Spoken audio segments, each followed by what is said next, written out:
Hello guys, welcome to our channel और welcome back to our channel. तो इस वाली वीडियो में हम लोग पढ़ेंगे लिक्विड डोसेज फॉर्म्स। पिछली वाली वीडियो में हम लोगों ने पाउडर्स के डोसेज फॉर्म पढ़े थे और पाउडर्स के डोसेज फॉर्म को पूरी तरह से एक्सप्लेन किया था और क्लासिफिकेशंस बताए थे और उसके एडवांटेजेस और डिसएडवांटेजेस। लेकिन इस वीडियो में हम लोग अब शुरू करेंगे liquid dosage form. Powder dosage form की तरह लिक्विड डोसेज फॉर्म भी बहुत ही इंपॉर्टेंट है, क्योंकि हम लोग लिक्विड डोसेज फॉर्म को ज़्यादा अपने लाइफ में यूज़ करते हैं। जहाँ तक जो हम लोग मेडिसिन लेते हैं वो ज़्यादातर लिक्विड फॉर्म में होती है, ना कि पाउडर के फॉर्म में। ठीक है, तो आज हम लोग पढ़ेंगे लिक्विड डोसेज फॉर्म। और अगर आपको पाउडर की डोसेज फॉर्म देखनी है तो आपको यहाँ लिंक आई कार्ड में आ रही होगी, तो आप वहाँ से देख सकते हैं। मेरी आपसे तो रिक्वेस्ट यही रहेगी कि आप लोग वो वाली वीडियो भी देखें, क्योंकि वो वाली वीडियो भी इम्पॉर्टेंट है, हालांकि ये वाली भी है। ठीक है, तो पढ़ते हैं कि लिक्विड डोसेज फॉर्म मतलब आखिरकार होता क्या है।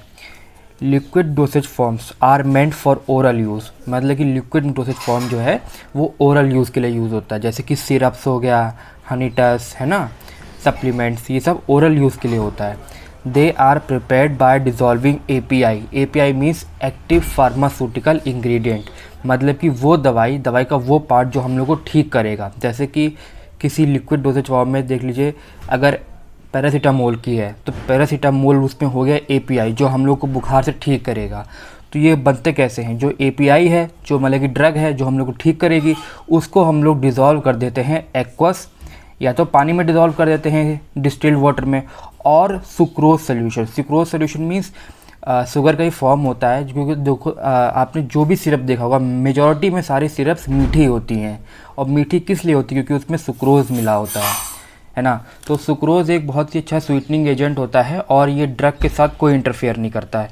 तो सिरप्स होती क्या आखिरकार, स्वीट फॉर्म्स होती हैं। नहीं, कोई भी सिरप देखिए मेजॉरिटी में वो सब मीठी होती हैं और उसमें मिला होता है सुक्रोज। तो सिरप में दो चीज़ें मिली होती हैं, एक तो मिला होता है एपीआई और दूसरा मिला होता है सुक्रोज। या तो दोस्तों सुक्रोज होगा या वाटर होगा, एक्वस मीन्स वाटर। ठीक है, तो ये हो गई लिक्विड डोसेज फॉर्म की डेफिनेशन। ठीक, अब पढ़ते हैं इसे क्लासिफिकेशन कि पाउडर्स के तो कई सारे क्लासिफिकेशंस थे, लेकिन लिक्विड डोसेज फॉर्म की बहुत ही ईजी है, दो ही क्लासिफिकेशंस है। ठीक है, तो सबसे पहला क्लासिफिकेशन है मोनोफेजिक लिक्विड डोसेज फॉर्म और दूसरा है बाईफेजिक लिक्विड डोसेज फॉर्म। इस चीज़ को आप लोग अभी आगे वाले यूनिट्स में बहुत ही डिटेल में पढ़ेंगे। ठीक है, तो मोनोफेजिक पढ़ते हैं। They consist of a single phase, ये सिंगल फेज के कंसिस्ट होते हैं, ये होते हैं ट्रू और कोलाइडल सॉल्यूशंस। ठीक, और जो बाईफेजिक होते हैं ये इसमें they consist of two phases होते हैं, या तो इन्हें सस्पेंशंस होगा या इमल्शंस होगा। दोस्तों अगर इन दोनों को अभी आप ऐसे याद कर लीजिए, क्योंकि हम लोग नेक्स्ट वाली यूनिट मतलब कि आने वाली यूनिट में सस्पेंशन और इमल्शन बहुत ही डिटेल में पढ़ेंगे और तब आपको तुरंत समझ में आ जाएगा कि मोनोफेजिक का क्या है और बाईफेजिक का क्या है। अभी आप लोग खाली ये याद रखिए कि ये मोनोफेजिक है, ये बाईफेजिक है। ठीक है, आप सबसे इम्पोर्टेंट बात होती है कि लिक्विड की एडवांटेजेस क्या है, हम लोग क्यों लिक्विड को लें। हम लोग पाउडर्स भी तो ले सकते हैं, हम लोग टैबलेट्स भी तो ले सकते हैं, लेकिन क्या हम लोग को ज़रूरत पड़ी कि उसे लिक्विड फॉर्म में कन्वर्ट करें और फिर उसको एडमिनिस्टर करें। तो कुछ एडवांटेजेस हैं, हालांकि डिसएडवांटेजेस कम हैं लेकिन एडवांटेजेस ज़्यादा हैं।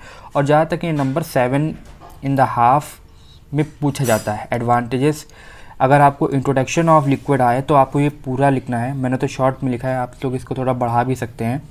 ठीक है, तो आप एडवांटेजेस पढ़ते हैं। Liquid are easier to swallow than tablets. अगर दोस्तों टैबलेट हो उसको आपको सॉलो करना है, पहले कि आप उसे मुंह में लेंगे फिर पानी के साथ उसको निगल लेंगे, सॉलो कर लेंगे।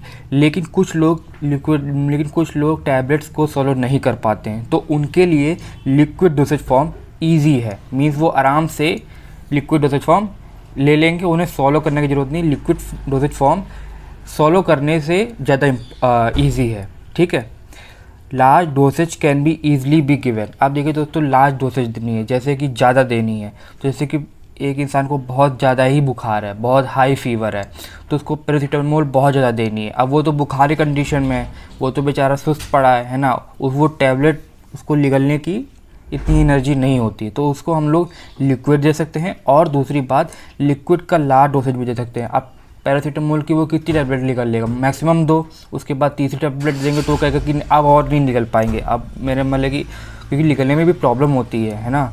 तो लेकिन लिक्विड के साथ ये प्रॉब्लम नहीं है, लिक्विड के साथ ये आराम से आप उसको 30 ml 50 ml आराम से उस व्यक्ति को जिसको बहुत तेज बुखार है उसको आराम से दे सकते हैं। उसे पीने में दिक्कत नहीं होगी, उसको टैबलेट सॉलो करने में दिक्कत होगी, लेकिन लिक्विड डोसेज फॉर्म पीने में दिक्कत नहीं होगी, क्योंकि पीना बहुत ही आसान है, सॉलो करना थोड़ा सा मुश्किल है।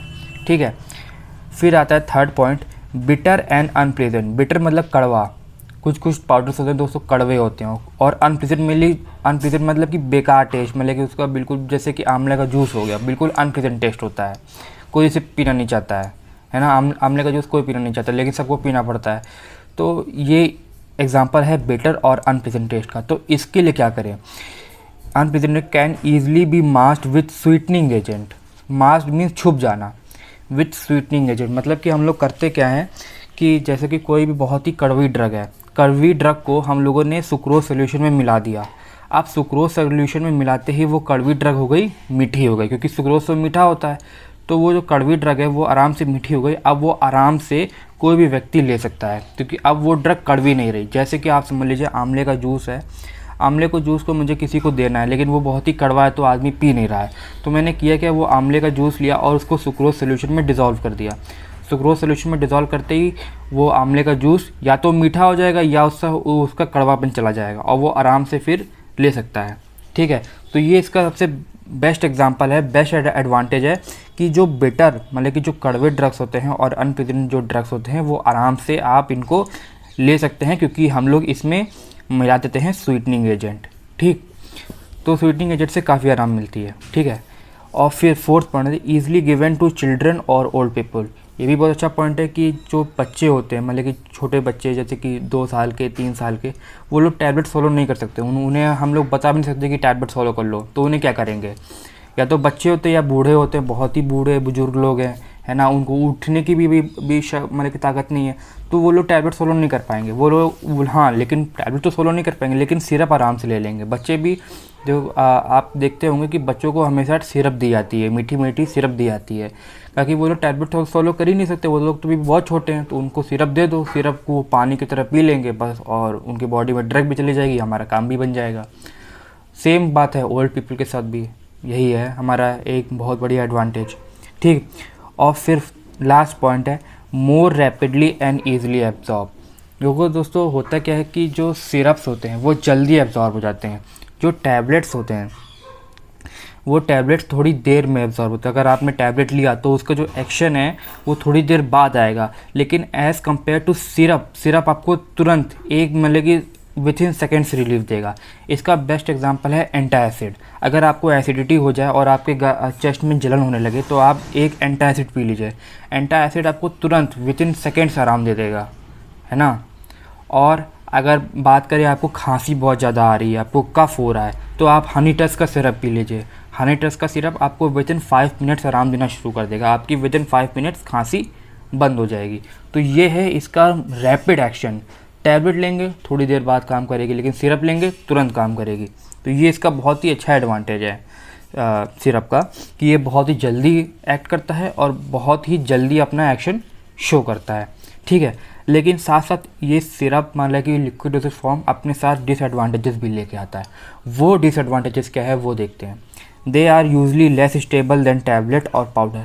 हाँ दोस्तों, ये जो सिरप्स होती हैं ये टैबलेट से यूजली लेस स्टेबल होती है। मतलब कि अगर आपने सिरप को खुला छोड़ दिया और टैबलेट को खुला छोड़ दिया तो एज़ कंपैरिजन जो सिरप होगी वो जल्दी ख़राब होगी, टैबलेट थोड़ी देर में ख़राब होगी।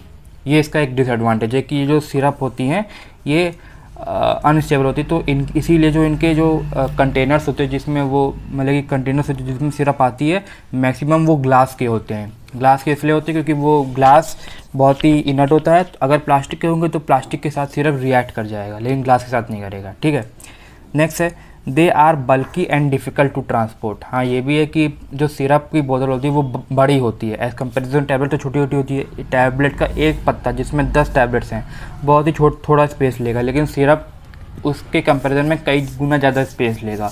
और उसको ट्रैवल अगर आप कर रहे हैं तो सिरप को ट्रैवल करना थोड़ा सा मुश्किल है, टैबलेट्स को ले जाना आसान है। ठीक है, फिर थर्ड है more costly than tablets and powders. ये भी दोस्तों एक वो है कि ये जो सिरप्स होती है ये मोर कॉस्टली होती है, ज़्यादा महंगी होती हैं। अगर आप मेडिकल स्टोर में जाएं और अगर आप सिरप का प्राइस पूछें और अगर जैसे कि पैरासीटामोल का प्राइस पूछें सिरप के फॉर्म में और पैरासीटामोल का फॉर्म पूछें टैबलेट के फॉर्म में, तो आपको मिलेगा कि जो सिरप है वो ज़्यादा कॉस्टली है एज़ कंपेरिजन टू टैबलेट या पाउडर।